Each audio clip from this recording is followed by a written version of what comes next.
Think about the last time you explained yourself. Not informed someone, not shared something genuinely. Explained yourself. The justification that arrived before anyone asked for one. The defense of a decision that was yours to make without defense. The lengthy account of why you did what you did, offered to someone who may not have even questioned it, driven by something beneath the words that had nothing to do with clarity and everything to do with fear. The fear of being misunderstood. The fear of being judged. The fear of existing in someone else's perception as something other than what you intended. Most people spend an extraordinary portion of their lives in this activity. Explaining, justifying, defending, clarifying, managing with relentless vigilance the image of themselves that lives in other people's minds. And Carl Jung, who spent his life studying what human beings do with their energy and what it costs them, would point to this activity and say something that most people are not prepared to hear. This is not communication. This is a symptom. And when you understand what it is a symptom of, and when you do the work that resolves the symptom rather than endlessly expressing it, everything changes. Not as a figure of speech. Everything. Today we go into that. Stay until the end. Because the final lesson is the one that makes the stopping possible. 1. What explaining yourself actually is, beneath the surface. Let us begin with precision, because not all explanation is the same. There is explanation that is genuine communication, the sharing of reasoning because the other person genuinely needs it to make a decision, the clarification of something that was ambiguous and requires resolution, the honest account of your thinking offered to someone who has earned the right to it and will use it well. This kind of explanation is not what we are talking about. What we are talking about is the other kind. The kind that arrives uninvited. The kind that is longer than the situation requires. The kind that continues after the other person has already understood. The kind that appears even when no question was asked. The kind that you offer to people who did not request it and may not deserve it. Jung would ask, with the forensic precision of a clinician who has spent decades tracing psychological behavior to its actual source, what is this actually for? Not what it is pretending to be for, not the surface function it performs. What is it actually doing? What need is it actually serving? What fear is it actually managing? And the answer, arrived at through honest self-examination rather than comfortable self-narrative, is almost always the same. The compulsive explanation is managing the intolerable discomfort of existing in someone else's perception without control over what that perception contains. It is the attempt, endless, exhausting, ultimately impossible, to ensure that every person who encounters you walks away with the correct understanding of who you are and why you did what you did, and what you meant, and what you value, and what you are not. It is, in Jung's framework, one of the most revealing expressions of a specific psychological condition. The condition of the person whose sense of who they are lives primarily in other people's perception of them, rather than in themselves. 2. The psychological root, why people explain. Jung's concept of the persona, the social mask that every person constructs to navigate the world, is the entry point for understanding why compulsive explanation exists. The persona is not a negative thing. It is necessary. Every person needs a functional social presentation, a way of engaging with the world that allows them to navigate its demands without exposing every dimension of the interior to every encounter. The problem is not the persona itself. The problem is when the persona becomes the identity. When the person begins to experience the mask as themselves. When the maintenance of the mask, the management of how they appear, the control of what others think of them, the relentless vigilance of impression management, becomes the primary psychological project. The person who has identified with the persona, who experiences their existence as fundamentally located in how they appear to others, has a specific and very understandable relationship with external perception. It is not a neutral medium through which information passes. It is existential territory.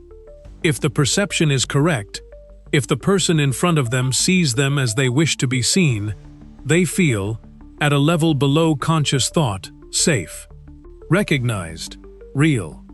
If the perception is incorrect, if the person in front of them has formed an inaccurate or unflattering view, they feel, at that same level, something closer to threat. Erasure. The specific anxiety of being seen wrongly by someone whose perception matters.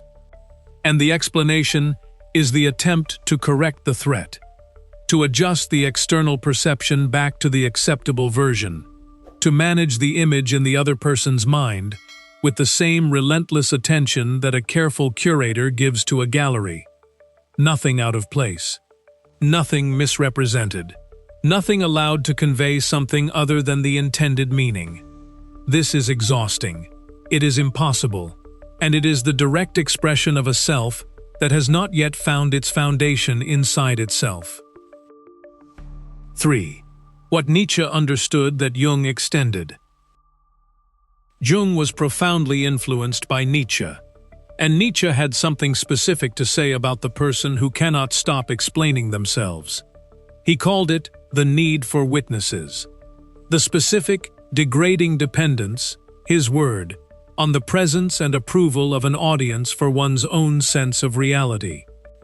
The person who needs witnesses cannot act without imagining how the action appears, cannot speak without monitoring how the words land, cannot make a decision without consulting, internally, automatically, often unconsciously, the imagined verdict of the people whose opinion has been granted the power to determine whether the action was acceptable. Nietzsche saw this as the fundamental condition of what he called slave morality, the morality of the person who has located their value in external validation rather than in genuine self-determined worth. And he saw the explanation, the compulsive justification, the relentless clarification, as the most visible symptom of this condition. The person who has genuine self-determined worth does not explain themselves compulsively. Not because they are arrogant, not because they don't care about others, because they do not require the other person's understanding as the condition of their own sense of being right or wrong, acceptable or unacceptable, real or unreal. They have a center that provides what they were trying to obtain through the explanation. Jung extended this insight clinically. He saw in his patients, across decades of work, the specific developmental journey between these two positions. The journey from the person whose existence is located in the external, in perception, in approval, in the management of the image, to the person whose existence is located in the internal, in the genuine, developed, honestly examined relationship with the self. And he documented what this journey requires. Not a decision, not a simple choice to stop caring what people think. Work, genuine psychological work. The kind that touches the places where the dependency on external validation was installed, and slowly, painfully, genuinely, builds something else in their place. 4. The specific things that change when you stop. The title of this script makes a promise.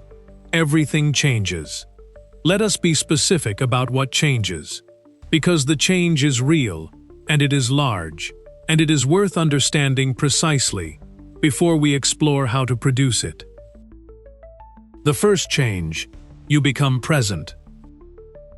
The person who is compulsively explaining themselves is not present in the conversation. They are in the conversation and simultaneously monitoring it, checking how it is landing, adjusting the presentation based on real-time feedback, preparing the next clarification before the current one has finished.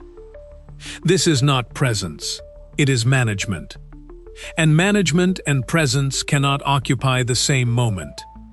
The person who has stopped explaining, who has released the need to manage the external perception, enters the conversation differently. They are actually there. Not there and monitoring, simply there. And this quality of genuine, undivided presence is one of the rarest and most powerful things a human being can offer another person. It is felt immediately, not always named, but felt. The conversation with someone who is genuinely present feels different from the conversation with someone who is managing it. Warmer, realer, more worth having. And paradoxically, the person who stops managing their impression produces a better impression than the person who spends enormous energy managing it. Because what people actually want, what they are actually responding to when they feel drawn to someone, is not the managed version. It is the present one. The second change, your decisions become yours. The person who explains compulsively is not only explaining after the fact, they are pre-explaining, running the justification before the decision is made.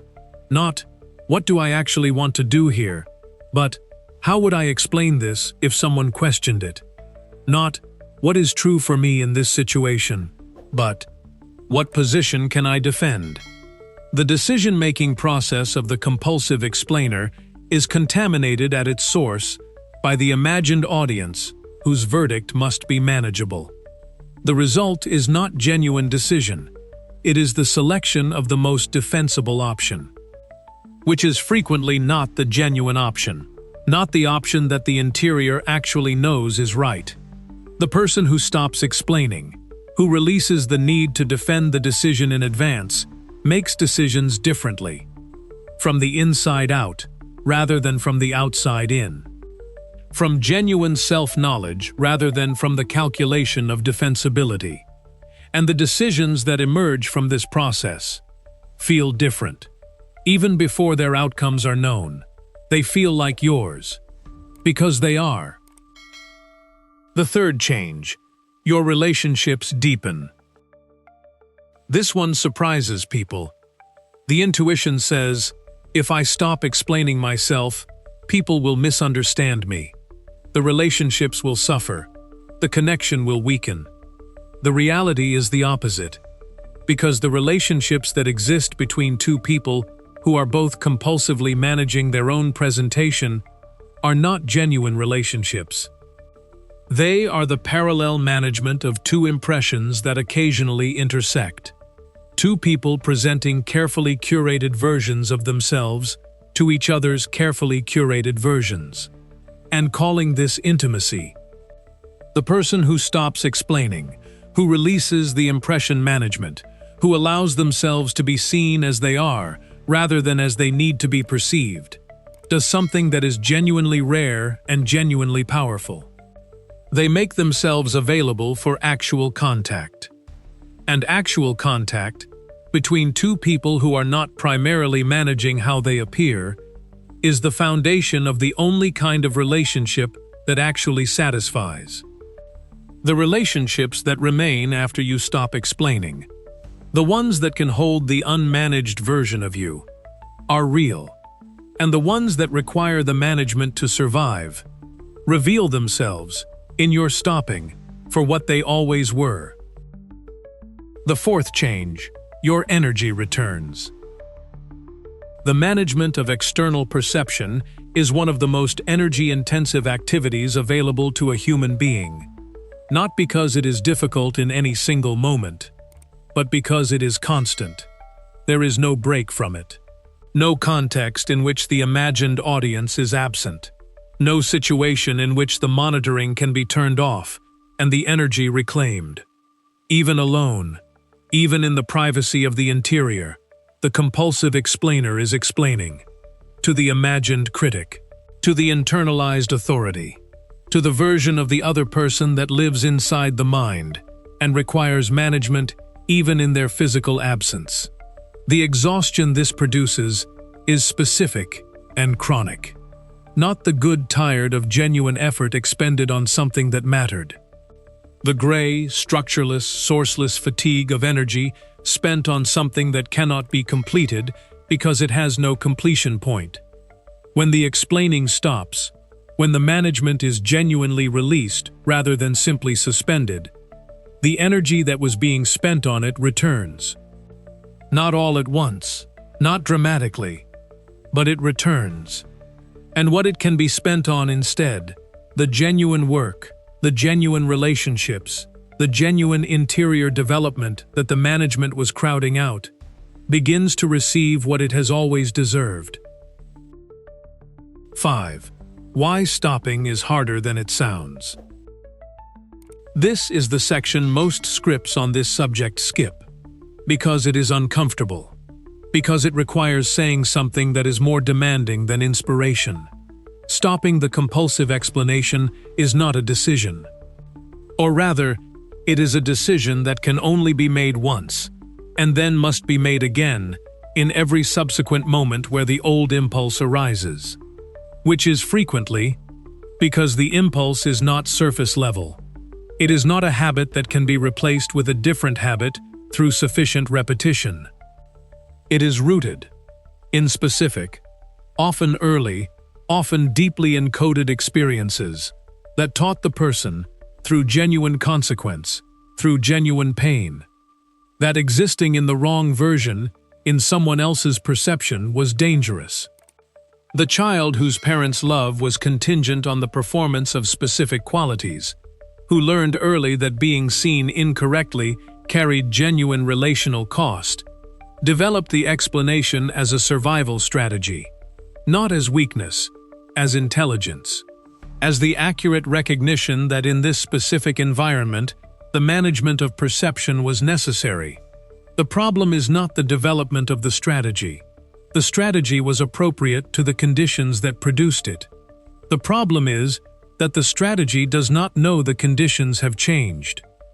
It continues operating in adult relationships, in professional contexts, with people who have no history with the original conditions and no investment in the original threat, as though the original danger were still present.